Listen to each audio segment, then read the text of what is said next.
Praise the lord. అందరికీ వందనాలండి.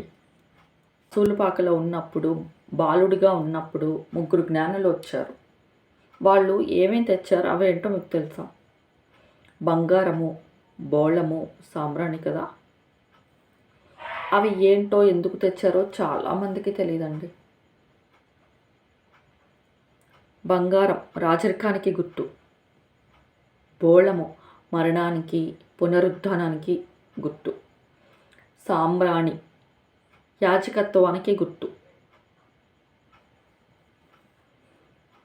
మీకు తెలుసో లేదో ఒకసారి కామెంట్ చేయండి. చాలామందికి వీటి అర్థాలు కానీ ఇవి ఎందుకు తెచ్చారో అని కానీ ఏమీ తెలియదండి.